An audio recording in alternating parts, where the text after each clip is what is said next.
I believe that white-collar jobs are going to be eliminated in the next 12 months. You'll either be managing AI or AI will be managing you. If we pay somebody to give us our macros, but we don't know how to adjust them, it works for a short amount of time until we need to make an adjustment. I need to understand what you're doing and why you're doing it. It does me no good if I paid for the thing, but I have no idea how to make the thing work for me. The more you use something, the better you get. That's going to separate the difference. There's just a lot of things changing at once. Welcome back to the Coach Corner, episode number 8. My name is Mike Crowson, the CEO and co-founder of AR Funnel. I have my partner and COO here, Mr. Bakker Shields. Welcome back, as always, guys? dude. Big news you posted this week. Really big news. Yeah, tell us about it. Apparently, all I got to do is just have us get pregnant and have a baby to get a little bit of motion on social media. But I'm just basking in the glory of my couple thousand views. No, it's we announced that we were actually pregnant about a week ago, I think, and then we did the gender reveals and everything for family on Friday. And funny enough, I actually did. Out of the probably 100 people that asked me, I didn't let it slip a single time what the gender was until you were the last person who were doing in-office gender reveals before announcing it public. And I'm just telling the story because you got busy doing something, and I was telling the story of what we did with our family, and I just wasn't even thinking because it was like the relief of I telling them. It's like, it's not a secret anymore. And I just happened to say, and then Oki, our dog, ran down with pink pearls and bandanas and stuff like that, and everyone's like, Baker. I was like, what? And they're like, and I look over at you, and you're like, dang it. Yeah, I was like trying to basically like act like I didn't hear it and like let it continue, It was like, let it just go. And then Felicity's like, well, I think you just told him. It's like, Felicity. Yeah. But it's all good. All good. As I told you, you text me afterwards, like, dude, I'm sorry. I'm like, hey man, I'm the last person that's important in all of this. Yeah, you don't want to ruin it for anybody though.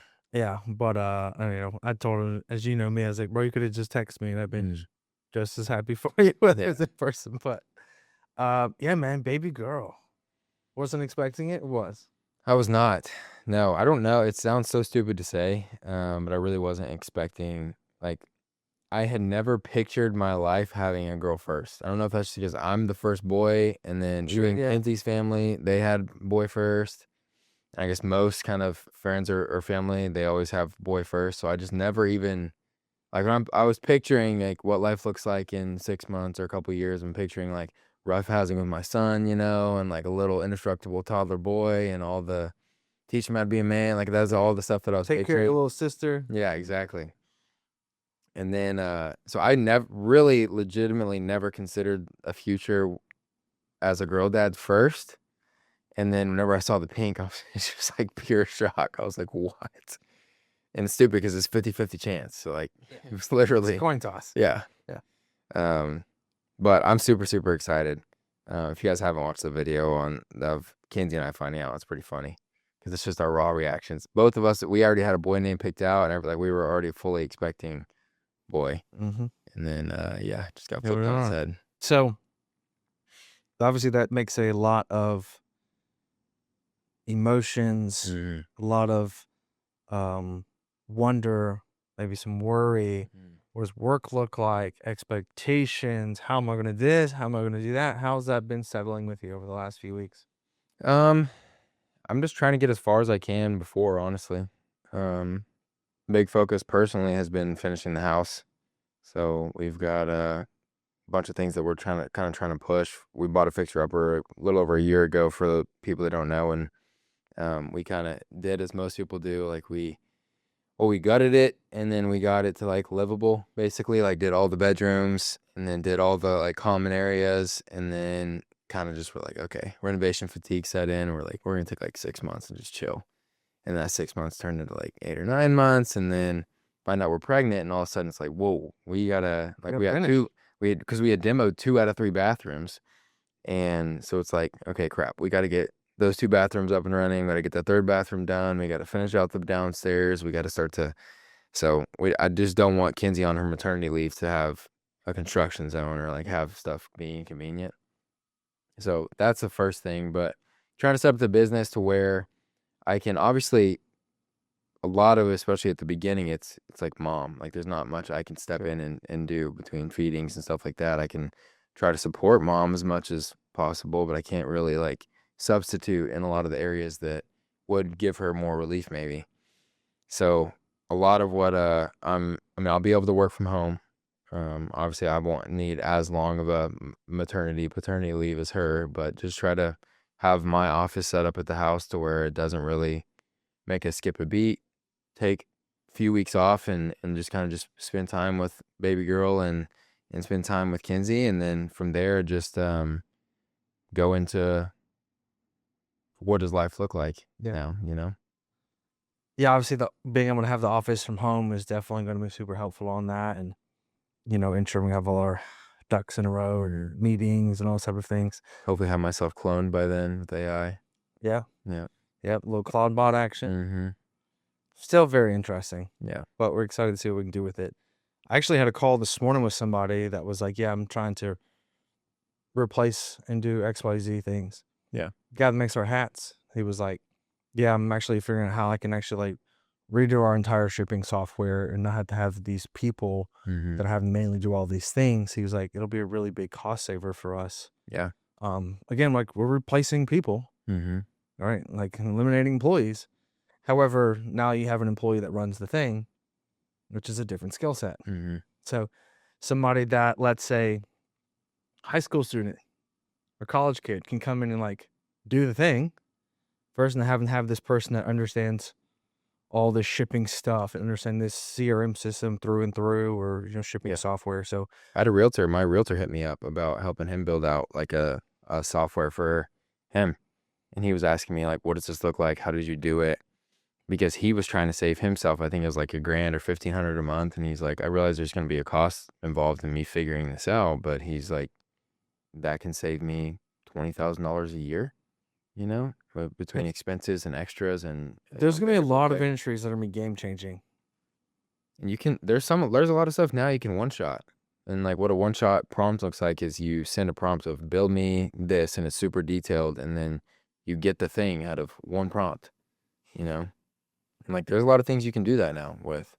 Like if you're trying to build, for example, a lot of our presentations are just copying and pasting one prompt in to get it out. Now, you spend a lot of time getting to the actual prompt and feeding in what information needs to be in the presentation and all that, but you just tell it, take all of this info that I'm giving you, make that into a presentation, and it'll just one-shot an entire presentation for you. I mean, I was just talking to one of the editors. He's making all the designs for the hats. He was like, I want to make ads and stuff, but I need to know more about like what slogans you want to use or like what to use in the ads. I go, how about you just take a podcast that me and Baker did that talks about X, Y, and Z, transcript it, and then just have AI pull out all the things. He was like, duh. And I was like, yeah, just do that. Because it's going to be all the same thing, and it's going to be done in 5 minutes. So it is interesting where the world's essentially moving to. I believe that white-collar jobs are going to be eliminated in the next 12 months. I said that 6 months ago, that in 3 years, white-collar jobs are going to be gone. People are like, no, they're not. I'm like, yeah. Your accountant, doctors, lawyers, anything that requires information and knowledge or certification, like done. Yeah. Not needed. Softwares, done. Like a lot of SaaS companies are going to go under because the companies that, the SaaS company, because I think there's going to be a difference between who it services. But if like all the major big corporations that use a certain SaaS product, they can afford to buy the person, build the thing, customize it to them because they're a large firm or they have 30 plus employees, and it's easy just to be able to just make that yourself and customize it to fit you. And so it's going to eliminate, so you're not stuck to paying that $2,000, $5,000 for the software your company has to have to operate and all the employees that go with it. So there's a guy that published a paper recently. One of them I have, or two papers. One of them I haven't got to read yet. It's called Something Big Is Coming, and the guy's gotten like a ton of like speaking and interview opportunities and stuff like that on the back of it because it freaked everybody out. But there's another paper that I was looking at some of the stats from it.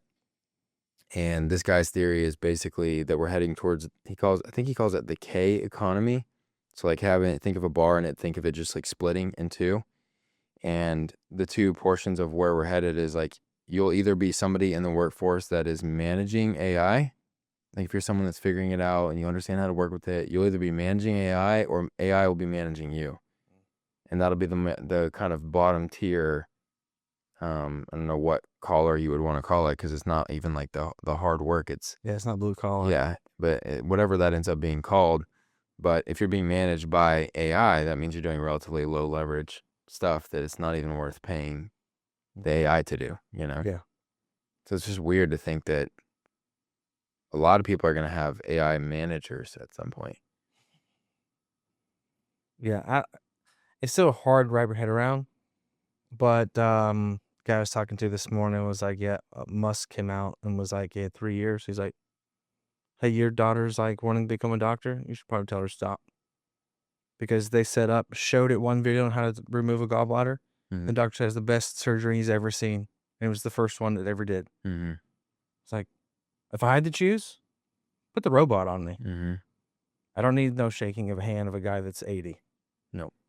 Right? It's like be able to detect every little thing and instantly be able to I'm all for it. Mm-hmm.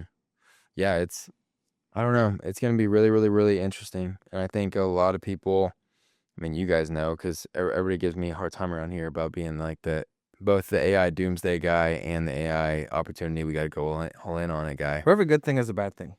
Yeah, it's two sides of the same coin. It's as equally scary and doomsday as it can be. There's that much opportunity on as well. I also saw a graph this past week that gave me a little bit of like kind of hope back in, which was, I'll try to send the graphic to you, Gon, so you can put it up. But it was, I don't even know, maybe like 50 rows of 10 dots, let's just say. And it was for all the humans on Earth. And each dot was like 5 million people or something. And at the very bottom, it was like 3 of the rows were people that have ever interacted with AI at all. So maybe a free AI product or maybe they just used autofill on something, like just any at all. And then there was like a row and a half of people that regularly use free ChatGPT. And then there was like 3/4 of a row that was people that pay $20 a month for ChatGPT. And then there was one bubble that was people that are using it for like coding or using, I think, a couple 100,000 tokens a month, basically, on AI. So it was showing me, it was good for me to see that because I'm like, a lot of times I'm like, crap, this is going to go really fast. But if 99.9% of the world's not using it yet, it's like, I do think that's going to be really good for everybody at the bottom, especially that one little dot that's using it for crazy stuff. But it's a lot less competition than I thought initially.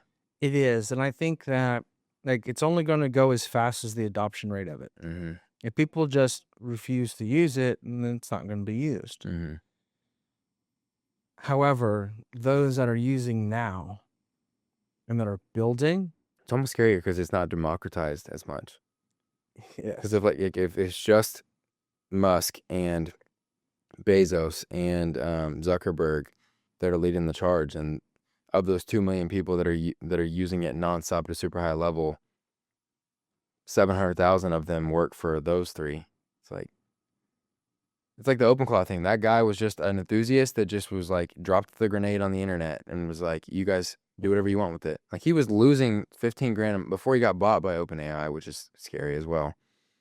He was losing 15 grand a month on that project because of how much usage it was getting. From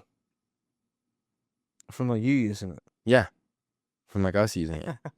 And so it's like, but that was a good example of everybody, that project was thrown out there and then everyone could contribute to it. So some people maliciously contributed to it and like put spyware and malware and stuff like that in the code base to download it. But a lot of people were like fixing bugs for him and like just making the product better because of what he put out for free for everyone. Yeah, collaboration project. Mm-hmm. Those that are using it now and are trying to build something with it and create something with it, obviously the more you use something, the better you get. Yeah. That's going to separate the difference. Mm-hmm. Another great analogy. Did you get on TikTok when it first came out? Or did you wait? If you got on TikTok, you probably blew up. Mm-hmm. Because you can't just get on TikTok now and be like, I'm going to crush it. And it's like, no, you're not. But 4 years ago, you could have had the largest account that you wanted. Yeah. It's kind of the same concept now. It's going to be, those that are using it are going to separate themselves. Mm-hmm. And so, like, I can appreciate you doing it because it allows us to stay on the forefront, whether it's internal or external. Yeah. Something that we use internally to become better, or something that we can use to monetize to help other people become better. Mm-hmm. There are going to be different industries to where people are not going to want to do the thing themselves and would still rather pay somebody to do it and or pay for the software that the AI created. Yeah, there'll be purists, like factions of purists, like people that are against it. Right? Because I'm the person that'd be like, you build it, I'll just pay you for it. Mm-hmm. And then you're like, no, I'm just going to build it myself. I'm not going to pay somebody for it. Mm-hmm. There's a lot more me's than you's, right? Otherwise, there wouldn't be any softwares because you would just develop it yourself. It is interesting, though, is that the one that has more potential is the one that builds it. However, for scaling your own personal business, I think it's easier when you purchase. And so you pay more, but you move faster. What I worry about as a caveat to that, and why I think it was so important that I did spend the amount of time that I spent last year, like every single night until 10, 11 p.m., all my entire weekends, working on this stuff and building out all of it, was because now I understand it at a much deeper level than the average person. Because if you do just, like, for example, we paid somebody money to set up OpenClaw, and we're going to have them do that for a few key players and areas in our business. Because it would have taken me for, let's just say, optimistically 2 months in my free time to figure it out and build it out and make it as efficient as it could possibly be. Like I told him whenever he was building it out, I need to understand what you're doing and why you're doing it, because it doesn't mean no good if I bought it, but I never know how to improve it. Yeah. It doesn't mean no good if like I paid for the thing, but I have no idea how to make the thing work for me, or how to make the thing better, or how to iterate on the thing to use it in different ways commercially for different projects. Yep. If we pay somebody to give us our macros, but we don't know how to adjust them, it works for a short amount of time until we need to make an adjustment. It's like Hormozy's agency thing, where he was like, hey, his favorite way to hire an agency is to say, hey, let me pay you more than you charge everyone else, but I'm going to put an employee with you, and you're going to teach the employee for this contracted amount of time everything you know about the thing. I'm not going to pay you forever, but I'm going to pay you more so that you teach my person how to do it, so that my person can now do this forever. Like that's what you kind of want as far as a setup with AI, because someone can build it for you, but if you have no idea how to use it, you're always going to be at the mercy of that person, which is the whole opposite point of what AI is letting us do, is that we can all build this thing. Like my little sister is coding an app right now. It's like I've been telling her for a year that this was possible, that I was doing this, and then she saw us do the Check-ins Pro launch, multi 6 figures, and something that she watched me building that I don't know how to code. And so then she just started, I'm like, hey, just here's a login, go play and just see what you can do. And then she texts me, she's like, this is the craziest thing I've ever seen. Like I'm just typing to it and it's just building stuff, and I'm getting to like interact with my app. There was an idea in my head an hour ago. I'm like, that's what I'm trying to tell you. The more you're in it, the more you get to learn from it, which is really neat.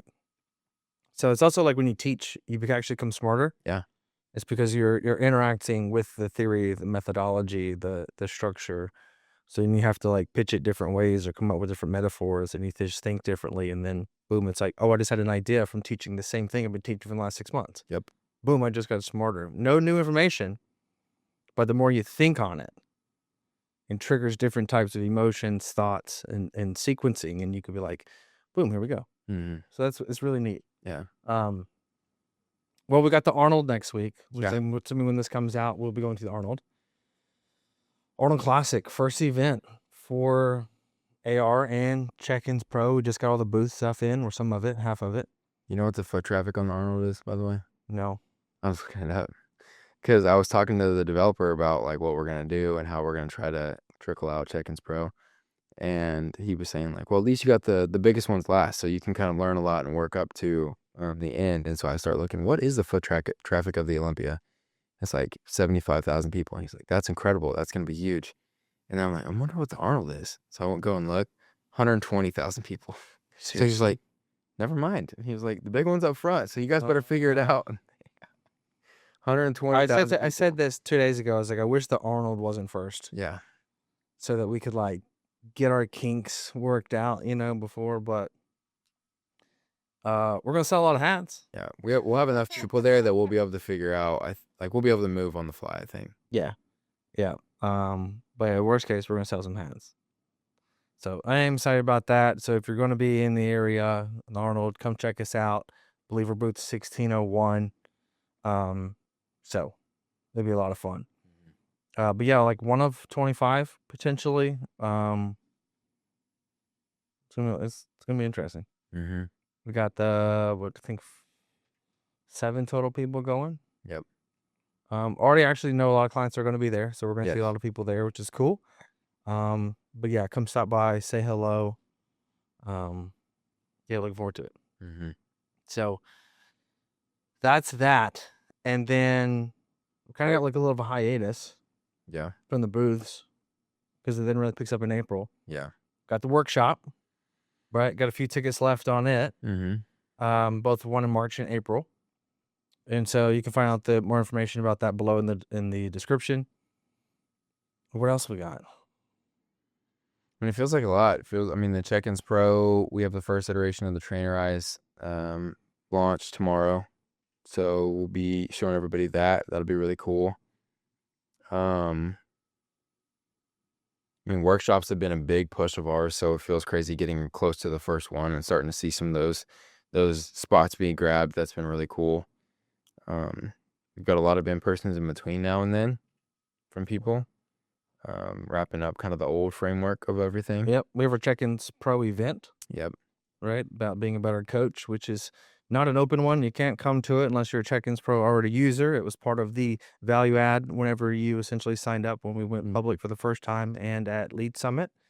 If you don't know, Lead Summit is an event that we host every October where we have guest speakers come in and basically speak. It's about growing the business. This event is going to be about actually becoming a better coach. We have people coming and speak on referrals, or actually talking about peptides, talking about client fulfillment, how to actually be a better coach. Yeah. Which ties into Check-ins Pro of making you a better coach as well. So got the front end and back end we're kind of dabbling with. Mm-hmm. I want to ask you how you're feeling about traveling so much, but even just like to kick it off, you said we have a hiatus, but really it's get back from the Arnold. The hiatus for travel, but 4 days after we're back from the Arnold, we've got in-persons, I think 2 or 3 days leading up to the Check-ins Pro event, then the Check-ins Pro event, then the next week is True Coach event. They're hosting it at our HQ. That'll be a 3-day event here in person. So Arnold, and then what did we fly to the Arnold? The 3rd. So 3rd through 8th? 3rd through 8th. Okay. And then we have the event is the 12th and 13th. And then True Coach is that following weekend. So people arrive Thursday night, so Friday, Saturday. And then we have our workshop that following Thursday, Friday, which is 23rd, 24th, I believe, or 25th, 26th. And then we're going to the Emerald Cup. I believe it's Easter weekend. And then it's just travel. Mm-hmm. So a lot of stuff, just not having to travel for it. It's all here. But we'll have a lot of people in-house again in March. Yeah. So how do I feel about it? It's going to be a lot. I'm excited about it, honestly. Mm-hmm. I just want to make sure like it goes well. Yeah. Right. The whole point of doing these things is to try to create an ROI for the company. And so there is, want it to be successful, want it to be good. So now I'm coming up with, having a booth, but it's like, how do we get content from the booth? And I've already got some good ideas. I'm kind of mulling around and trying to figure that out. And also put a bunch of,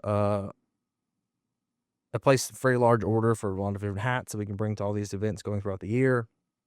And so just how do we get it all to tie together? And so for me, we've got a guy right now working on tons of different AI ads and things for the expo, because we're going to put ads on the expo and each one that we go to. And so just trying to create a framework, and actually trying to make everything we're trying to use as much AI and everything on the front end as possible, which is a learning curve. But it's excited to see it kind of all come together, because it makes it to where I don't have to ask you to film. I don't have to film. We can actually like make things on the fly, whether it's ad related or hat related or, site related, product related.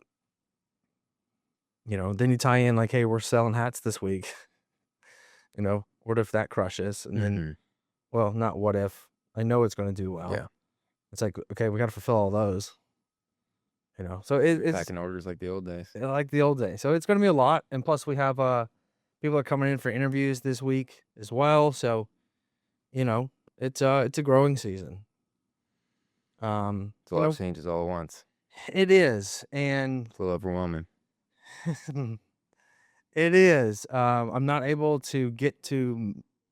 There are things that the team needs that I'm struggling to get to, and you can't manage more than 6 people. You just can't. Like, that's Jocko Willings coming from military. Like, over 6 becomes overwhelming, and so kind of really hitting that tipping point between designers. I mean, there's 5 people on the media side, and then then we have sales, and then the media buying team. It's like that's already way past 6. So, and then now take booths in consideration, and now I got to get the hats into the mix. It's like we're looking at 10 plus people, and it's just like we need somebody else to start to manage these things. Yeah. But we have to build the system to be managed, right? So it's just putting it in place so that it can operate on its own. And it's difficult when it's all new, right? Hats, new product, new systems, new operation. New employees. Yeah, new employees. The booths, all new. We don't have an event coordinator. I don't know what it looks So like, who's ordering those plane tickets? It's like me. It's just like it's just. But you want doing something that's new, you typically just like, I'll take ownership and just do it. Because we don't even know what to put in an SOP yet, because we have no idea what works. Exactly. So we have to do it and then figure it out afterwards. So it's and me not being the most like SOP driven, organized person, it's like becomes difficult to map it out. I'm like a person that's like throws out what I want to, what I think should be done right, and then typically it's like you then like, cool, I'll just put that into play. Boom, boom, boom. I'll add AI where I need and this, that, whatever. And since this is on this side of the company, it's a little bit more of a, hey, Check-ins Pro is more important right now. So it's like importance levels, but also we still have urgency. But the importance to urgency is different on different things. Yeah. So and that's the weird thing about right now too, is like I was talking to Felicity about that the other day, is none of you guys even have to think about Check-ins Pro. Like, I'm the only one that interacts with it at all, as far as like developers or that department, those employees on that side of things. Of like, I'm the one that educates the customers on it. I'm the one that's the liaison between the customers and the developers, and I meet with the developers every single day. And it's like, that's a whole thing that's like over here that dominates a ton of my headspace. That just like the hats might be for you, or just like the booths might be for you. And it's like, we're trying to figure out, like you and I even we had a long talk the other night, just about, there's just a lot of things changing at once. And it's even at the risk of, I mean, I think we've done a good job so far on these podcasts of just being like transparent on stuff. But there's with us going from in 45 days, 3 people in our office that are all pretty much like, I can just work 10 hours today and be cool. Like, if we say hi, walking past each other in between calls, that's an interactive day, to now we've got the 3 of us still, 2 people on the media team in person, head of sales in person, We've got these interviews coming in for kind of a coordinator type of role as like a liaison between everything. And then actual in person, like clients in person, just about every other day. So now you went from 3 people to 8+ people most days, where there's a whole lot of conversation. There's a whole lot of like, and then like conversation of like that wasn't planned, that in some cases maybe could have been a text, like it's a whole lot of just weird, like it's a very different environment, and it's cool because this is like what we've been trying to build and get to, but it's things that we've never quite encountered before. So it's just a transition period on top of a transition period on top of a transition period. So I don't know. We'll figure it out, but Totally, yeah. And I'm not like real stressed about it because I'm like, hey, these are all good things. mhm, You know, typically what happens in these scenarios is that money gets wasted because it's not efficient. mhm, However, you can't get efficient unless you go through it. mhm, It's just trying not to burn too much at the same time, which we've done in the past. mhm, And yeah, it's the high traffic of volume in house is different because you don't get those like. I mean, I'm literally going to think I'm gonna set this like, hey, if my office door is closed, you text me before you come to the door. yeah, And it's not because I don't want to talk to you. It's because it's like, it's because if it is like that, it's to not be disturbed because I'm on a call doing well, something. we gotta have deep work time as Right. well. I got to build the thing. I got to create the SOP. I got to just like get nitty gritty in doing certain things. And so, but that's also normal, right? Getting to that level. So I think it's just like trying to set boundaries so that you continue to grow the business so you can work on it versus just in it. Mhm, And right now, like we're doing a lot of both, but most of management is in, not on. mhm, And so that's just we're in the phase of more management because we're trying to implement a bunch of new things. So for those that are listening, watching, it's like whenever you're managing your people, there needs to be boundaries in which you're setting. This is why you have meetings so that it's not just free for all of you just randomly messaging a person and then they're not in a place to be able to do the thing, or they're messaging you at 7 p.m. with something and then it's a text message, you read it and I'll get to it tomorrow and then you forget, you know? And we're still guilty of that. Well, I'm more guilty of that than you, where I'll just text a thing like, hey, just so we don't forget. And then we haven't spoken about it because we forgot. You know exactly what I'm talking about. yesterday, yeah. Yeah. So it's just becoming better with your management and your SOPs, and communication also needs SOPs. Yeah. How do you communicate with each other so that nothing gets dropped? So even it's like an idea needs to be created into a needs to be put in your calendar or on a list or a task of somewhere to where it's like, hey, that idea or conversation needs to be had so it doesn't, doesn't get I think dropped. we're missing a few. We're missing a few meetings for sure on the media side of the company, the marketing side of the company. Yeah. Like there's one pending that we need to book, and I'm just like, when? And then I think from just like an office, because you want office camaraderie, Mhm. obviously. You want people to not feel like this is a walk in and you need to just go to your desk and sit down for 8 hours and then come out when you're done. Like that's not what you want it to feel like. You want there to be office camaraderie. So we need to just look for opportunities. No. We've talked about outside of work as well, but you need to look for opportunities of once upon a time when we had 5 people, but previously we had it scheduled in lunch. And that was like the time to not talk about work and spend 30 minutes together. That's on my calendar, and I've never abided by it. Yeah. And I've been better about it, like 3 times a week-ish doing that. But we need to do that because then that pushes some of those conversations that might end up being middle of the afternoon. Yeah. People are just kind of hanging out chatting, which is fine if you got all your work done and stuff. But it kind of pushes those conversations into like a more organized framework and allows more stuff to get done. And it's good. It's good to have those conversations. So I don't know. And then also too, we're throwing in all these new podcasts, Yeah. which is obviously just more time, right? So But I'm curious if so one of the things that I set up on my Claudebot, I'm curious if my Claudebot like picks this up. But my Claudebot is watching every podcast that I'm in automatically, like just scrubbing the internet for me. And then it takes stories that I talked about. So it'll probably pull something from us talking about struggles with employee or whatever. but it pulls stories I'm tell or frameworks that I'm talking about or things that thinks might be good content from the transcripts, whether it's on YouTube or on an RSS feed or from like Apple Music or whatever. And then it'll tee up those content ideas for me and put them in ClickUp so I know to come back and be like, oh yeah, that was a good story. Let me film something on that. So my club bot will watch this as soon as it's published. I need one of these. So now we got to get you set up. In time, you get yours locked in. I'm getting there. It's been really cool. Because yours is for in the company. Yeah. And mine will be for on the company. So sometimes it becomes better when you focus in so that you can then focus on. Because if you just go on, you can't, then scaling becomes the issue. Yeah. And we want to be smooth in scale. We don't want to scale and then it'd be chaos because then it's just a nightmare. Yeah, we don't want to install, and this was the reason that we didn't want to install 4 of these things with 4 different people at the same time. And then everybody, because I'm the AI guy, is coming to me like, hey, why didn't it do this? Or why is it giving me this error? And it's like, oh, I've never seen that error before because I'm trying to set up mine as well. Right. You know? So hopefully me figuring it out and learning a lot more about how these things work it'll help us to be a lot smoother from here on here. So the number one thing you should learn from this entire thing we talked about is that you should change one thing at a time. Yes. You implement one thing, one new strategy, one new thing.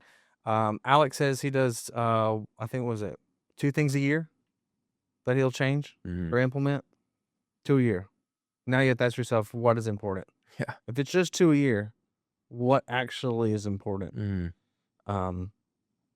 So I think you got to think of your business like